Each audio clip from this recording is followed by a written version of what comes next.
Well, by God, it is happening. I think a lot of us were expecting it, and for a little while we did avoid it, but the PlayStation 5 is in fact going up in price, and it's not a gigantic price increase. And look, but given our channel and who watches our videos, I imagine most of you guys have a PS5 at this point, but it's still a bummer to see.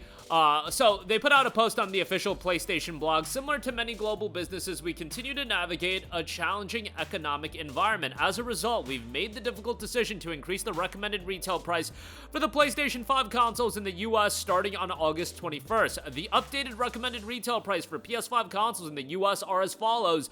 PlayStation 5s will go from $499 to $549.99. The digital edition console will be going from $449 to $499, and the PlayStation 5 Pro will be going to $750. So, a couple months ago when I believe it was Days of Play and they had the PS5 Pro down to $650, if you picked it up then, you probably made out like a bandit. That now it's up to $750. I mean, make out like a bandit might be a little bit of a stretch given that it's $100. It's not like it's make or break, but it's still a significant price increase given that we are 5 years into the generation. Yeah, November will be 5 years, and generally speaking, you would like to see consoles go down in price, but the 5th year into the console being out, we are paying more than when the console was originally available at launch, although at launch, a lot of people were paying crazy scalper prices, but that's a whole other can of worms. You get what I'm saying. The MSRP is higher than what it was at launch. Now, we are also coming up on Black Friday, so if you want to get a PS5 cheaper, hopefully, fingers crossed, you will be able to get it. And while I do say most of the people watching our videos have a PS5, at the same time, every time I say that, there are people that come out in the comment section being like, yo, I have a PS4, I have so many games on my PS4, I have no reason to get a PS5. And was this gonna be the year that you get a PS5? I don't know, maybe Yote is that big of a game and you wanted to pick it up for the new Ghost title. Maybe that would have been the drawing card, the selling factor to you as far as that's concerned. Whether or not this is that big of a deal, that can be debated. In a vacuum, if you assess it, the PlayStation 5 is still, I think, a pretty good value. There are just certain things like PlayStation Plus going up in price infuriates me a lot more than the console itself.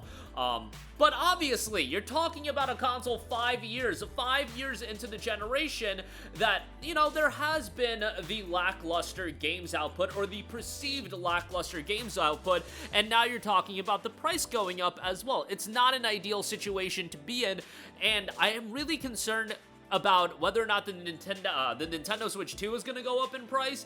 I mean, that came out at $450, and I think a lot of people were alarmed by that console's price point, but that going up to $500 I don't think would be out of the realm of possibility. At this stage of the game, if you're trying to jump into the PlayStation 5, the thing is, I still think there's a lot of value in the console. What I think is super interesting, if the PS5 5 years into the generation is $550, what is it gonna be in 2 to 3 years when the PlayStation 6 is coming out? The PlayStation 6, you guys, I am not going to be all too shocked if that's a $700 or $800 console. I truly believe it could be that high. And the reality is, a lot of people will pay it. People pay premiums for the things that they want. Look at how much people were up in arms about the Switch 2 and how many millions of units did that sell. And ultimately, that initial wave of people are always gonna buy a console. It does matter where you settle in at, and right now, the reality is there's not a competitive market environment either. Who is PlayStation competing with? Microsoft's about to release Gears on their platform, and Microsoft also raised the price of their console. I think this is one where, given the economic conditions right now, and I'm not here to completely break those down, you guys might want my opinion on that. I'm not the guy to be breaking down that opinion. I just feel like this is a reality of the world that you have to accept. Hopefully most of you guys have a PS5. If you already have a PS5, you're golden. The element of this is just because the PS5 console goes up in price, you know, you can view this in a vacuum, but I really feel like you have to look at the grander picture. Everything is going up in price. I bug out about, like, my chicken at my grocery store going up in price, and that's going up from $2.69 a pound to $3.59 a pound, and I bug out over that. I bug out whenever I see something like that, and it is just a reality that the cost of living is going through the roof, and luxury items like video games are also going up in price. Ultimately, I do think there becomes a breaking point where $80 games, that's just not going to be something viable. But a console is something that I feel like, I don't want to say people need it, but that's something people do really want. When it comes to buying the games themselves, there are so many options available. That's why they can't go crazy pricing games at $80, $90, $100, because guess what? There are so many options available. In the console space, there aren't that many options. It's the PlayStation, it's the Xbox, it's Nintendo Switch. What are the best options right now? People are gonna go up in arms and be like, oh, I'll just go buy a PC. You guys, PC gaming is not cheap. I think people get this misconception. PC gaming is amazing, and the best thing about it to me is that you don't have to pay to play online. The worst thing about it is the state of the PC ports in 2025. I mean, Mafia the Old Country and Wu Shang back-to-back were pretty big atrocities. Mafia the Old Country less so, but Wu Shang was terrible, and I think if you're just somebody that's like, oh, I'm getting into PC gaming right now, that's great. PC gaming is great. Be ready to pay a premium. You ain't getting into PC gaming cheap if you're trying to play games at 4K or even 1440p and 60 frames per second. Get ready to pay a premium that hopefully you can make that back on the back end with cheaper games and not having to pay to play online. But this sunshine and rainbows outlook on PC gaming, I don't think that's quite valid either, because PC gaming ain't all that cheap. I mean, yeah, that's great. You want to drop $1,500, $2,000 on a PC? Can you get a PC cheaper? Absolutely. But I think cheaper PCs also have the issues of their performance, and that's just a whole debate for another video. Again, not having to pay to play online, that's the best thing about PC gaming to me, and obviously there's a plethora of games. We could have that debate all day long. I still think the PlayStation 5 offers a great value for what's there right now. Even if the first-party output this generation has been pretty weak, I still think the value that the PS5 offers with all of the games available, with, you know, the first-party games that have come out, Yote coming out, Grand Theft Auto 6 coming out next year, I still think the PS5 is going to sell really well.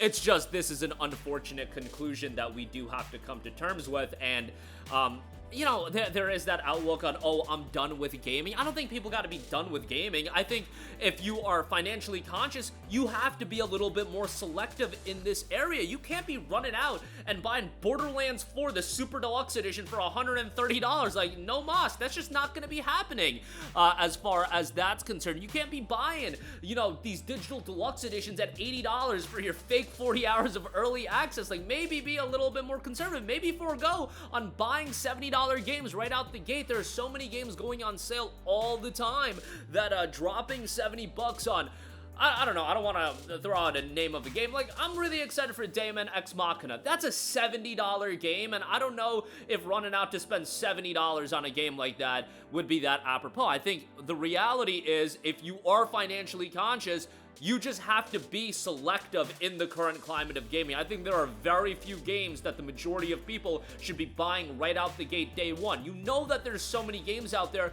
that you haven't played yet, that they go on sale, they're available at great prices, and sure, buy a game here or there at launch, but there's no reason that coming up next week, I'm in a great position where I can play Gears of War Reloaded, I can play Lost Soul Aside, I can play Metal Gear Solid Delta Snake Eater. I don't think the average person should be going out and buying all three of those games. Maybe go buy Gears and then wait for the other two games to go on sale.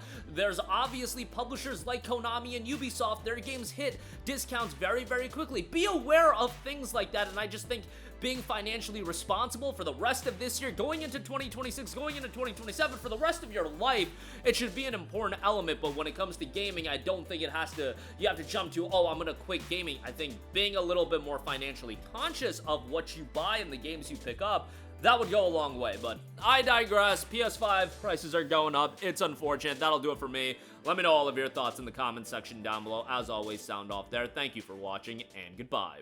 Hey guys, we hope you enjoyed the video, and if you did, make sure to hit the subscribe button, and if you're already subscribed, do us a favor and hit the bell icon. This way you'll be notified whenever we post a new video. That's the best way to keep up with all of our uploads, and we usually try to upload 2 videos a day. And with the bell icon hit, you'll be notified whenever we do upload a video. As always, thanks for watching.